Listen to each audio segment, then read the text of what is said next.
In a dusty corner of Williamson's Antique Emporium in Salem, Massachusetts, photography historian Dr. Amanda Foster made a discovery that would challenge everything she thought she knew about Victorian mourning. While examining a box of old estate sale photographs, she found an 1890 albumen print mounted on thick cardboard. The embossed mark identified it as the work of Hartwell and Sunshine Photography of Boston. On the reverse, written in faded ink, were the words, "My dearest daughters, Margaret and Elizabeth, forever in my heart, Mother." The photograph showed two young women in fashionable Victorian dresses posed in a well-furnished parlor. Margaret, about 22 years old, sat in an ornate carved chair.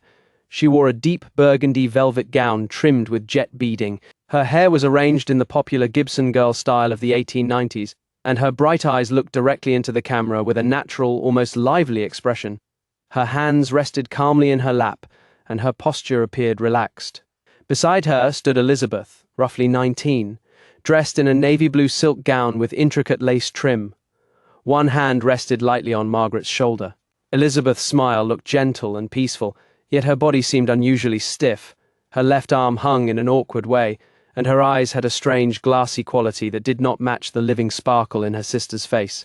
Foster had specialized in Victorian photography for more than 15 years, with particular knowledge of mourning and memorial practices. She quickly noticed the subtle signs that suggested this was a post-mortem portrait, a photograph taken after death. The lighting on Elizabeth's face looked slightly different from Margaret's. Extra powder or cosmetics appeared to have been used on Elizabeth's skin. Her necklace was arranged with unusual care, possibly to hide signs of illness. The photographer had used a shallow depth of field that kept both women in sharp focus, while softening the background, a method sometimes chosen to hide the mechanical supports needed to hold a deceased person in position. Research in the archives of the Massachusetts Historical Society confirmed her suspicion. The studio's appointment ledger for October 1890 contained a clear entry: Whitman Family Memorial Portrait, Miss Elizabeth and Miss Margaret, special arrangements. Extended session required father's request for natural appearance. Thomas Hartwell, the talented young photographer who had joined his father's Boston studio in 1885, kept a detailed personal journal. In it, he recorded the difficult circumstances of the session. Miss Elizabeth Whitman had died of consumption, tuberculosis, only 3 days earlier. Her father, Dr. Jonathan Whitman, a respected Boston physician who specialized in lung diseases, specifically asked that the finished photograph look as natural as possible, so that both daughters would appear as they had been in life, healthy, happy, and together. Hartwell used every technical skill he possessed. He applied theatrical cosmetics to restore color to Elizabeth's pale face, which illness had drained. He used glass supports to keep her eyes open and directed toward the camera. He carefully arranged her hair to match earlier living photographs provided by the family. Special lighting and chemical treatments helped create the appearance of natural skin tone. The entire session lasted more than 3 hours, far longer than a normal portrait sitting. Margaret had to remain composed and smiling beside her sister's body, while the photographer made constant small adjustments. Hartwell later noted that Margaret seemed deeply distressed throughout the process, speaking softly to Elizabeth as if she might still answer, and needing frequent breaks to regain her composure. Margaret's private diary, later discovered among family papers, revealed the emotional cost in her own words. She wrote that her father had commissioned the portrait because he believed it would preserve their sisterly bond and bring comfort. Yet she confessed that the idea of posing with Elizabeth in her present state filled her with dread. She described watching her father and the photographer's assistant arrange Elizabeth's features and apply cosmetics as a painful violation of her sister's peaceful rest. During the long sitting, she felt she was taking part in an elaborate deception. Afterwards, she suffered sleepless nights and nightmares in which Elizabeth appeared alive in the photograph yet remained silent and unresponsive when spoken to. The beautiful finished image, she felt, had dangerously blurred the boundary between life and death. Dr. Jonathan Whitman had been a devoted father. After his wife Sarah died in childbirth in 1885, he raised the two girls alone in their large Beacon Hill mansion.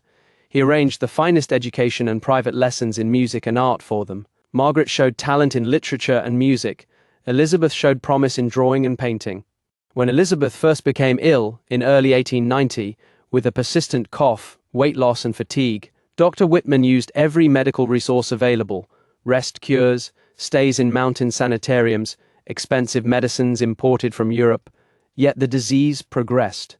His personal medical notes show a father's desperate hope mixed with a physician's clear understanding of the likely outcome after Elizabeth's death on October 12, 1890. He turned to the memorial portrait as a final way to restore the healthy image of his younger daughter and to keep both girls together forever. The finished photograph was a technical masterpiece. Modern laboratory examination by photography conservation experts later revealed composite techniques, additional exposure and chemical processing on Elizabeth's portion of the plate, fine brush retouching around the eyes to simulate natural moisture and life, and even later alterations made by family members years after the original sitting. To anyone who did not know the truth, the two sisters looked equally alive and content.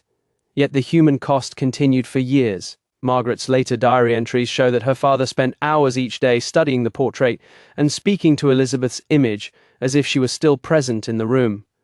Friends and medical colleagues grew uncomfortable with his behavior and began to keep their distance. Margaret eventually left home in 1893 to take a teaching position at a girls' academy in Vermont, seeking freedom from the constant presence of the picture that had made ordinary grieving impossible. After her departure, Dr. Whitman's professional life slowly declined as his attachment to the memorial image deepened. Thomas Hartwell himself began to question the ethics of creating such convincing illusions. In private letters to other photographers, he admitted pride in the technical excellence of the Whitman portrait, but expressed growing worry that realistic images might prevent families from accepting death and moving toward healing. He consulted the psychologist William James of Harvard, who warned that pictures which too perfectly imitate life could interfere with the natural process of grief. Over time, Hartwell changed his own practice, becoming more cautious about commissions that demanded extreme lifelike effects when the surviving relatives already showed signs of deep emotional distress. Medical opinion of the period was divided. Some doctors argued that beautiful memorial photographs offered needed comfort during acute grief. Others, including prominent physicians, warned that overly realistic images could create what they called photographic grief fixation, in which survivors became obsessively attached to the picture and found it harder to accept the finality of death. Dr. Whitman himself wrote in defense of his choice, saying that as both physician and father, he understood the need to accept death yet could not deny his desire to preserve the visual evidence of his daughter's bond. Dr. Foster's full investigation, drawing on diaries, studio records, medical journals, correspondence, and modern forensic analysis, established the Whitman portrait as both a high point of Victorian memorial photography and a clear example of the dangers that can arise when technical skill is used to deny the reality of loss. The photograph is now preserved in the Smithsonian's National Museum of American History, displayed with explanations of the methods used and the emotional impact on the surviving family. It continues to serve as a powerful reminder that even the most beautiful attempt to hold on to a loved one through an image can sometimes deepen sorrow instead of bringing healing, and that the living need ways of mourning that acknowledge death while still honoring memory.